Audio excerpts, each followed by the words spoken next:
So, Pastor, in light of today's sermon, give us today our bread.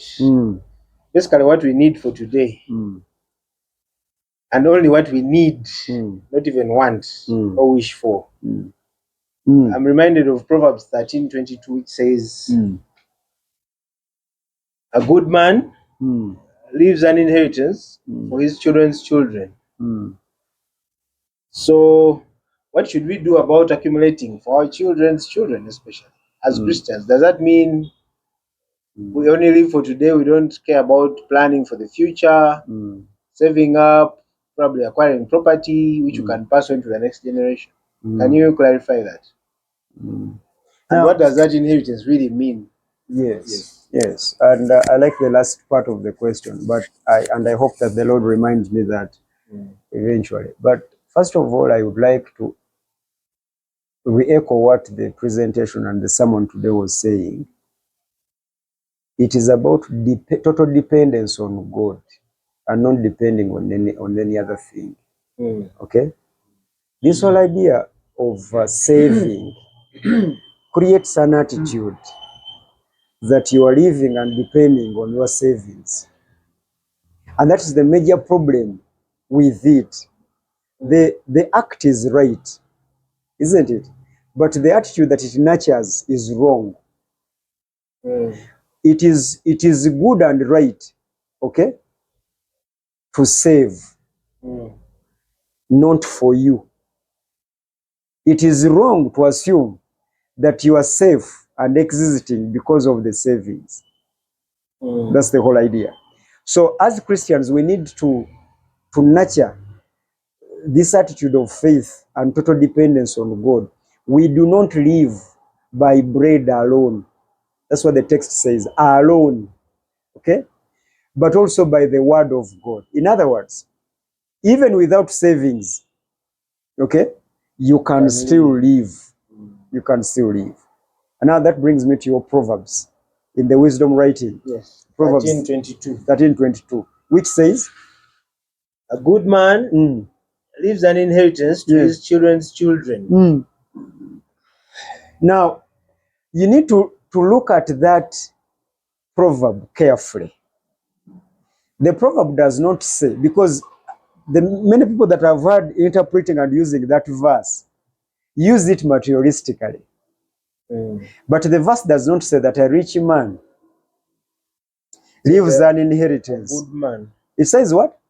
Good man.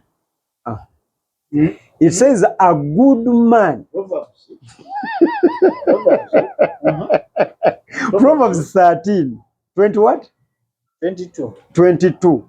It does not say that a rich man, because I've had many pastors use that to encourage people to work so hard, save a lot of materials, and pass on generational wealth. Haven't you heard them say that? Isn't it? But the wisdom in Proverbs does not say that a rich man leaves an inheritance for his children. It says, what does your version say? A good man leaves an inheritance to his children's children. Now, the inheritance that a good man leaves is his goodness. He passes on those values that he has lived by to qualify him as a good man. And he passes on those values, those moral and ethical values, to the children of his children. Just like he raised his children are going to raise their children the way he raised them. That is the wisdom of Proverbs. The inheritance there is a moral inheritance than it is a materialistic inheritance. It's a good name. It is a good name that he passes on from one generation to another. That is what the text says. Because many people, when they read the Bible, they're not careful to read it for what it says. They come with this presupposition, and inheritance has come to mean only one thing, materialism, which is wrong. It is the goodness of this good man that he lives for his children's children. That's what he lives on. So does that mean that my wealth will not be inherited? Your wealth will be, but that's not the inheritance that the Bible expects you to live. No, because even non-believers live the same to their generations. They live that materialistic way to their generations. But we as Christians, the inheritance that we leave to our children, that's why in Psalms, I've forgotten the verse, but it says that children are an inheritance to the Lord. Someone look for that verse. I think it is in Psalms. Why? Why does the Bible say that? That children are an inheritance to the Lord. Psalms 127. Psalms 127. 3 and 4. Psalms 127, 3 and 4. Excuse me, please. Psalms 127, 3 and 4 says that children are an inheritance From the Lord.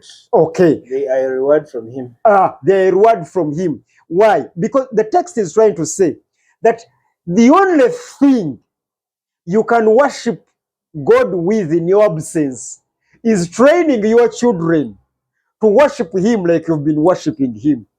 You don't leave God with wealth. Abraham is not celebrated because he was a wealthy man. No. He's celebrated because of the quality of Isaac. Isaac won't be celebrated because of the wealth that he lived and lived behind. He will be celebrated because of the quality of Jacob. etc. etc. Hence Proverbs, and those two books are in the wisdom literature of the Bible. Hence Proverbs 13 says, a good man, not a rich man, leaves an inheritance to his children. And I think that is very important for us to underscore.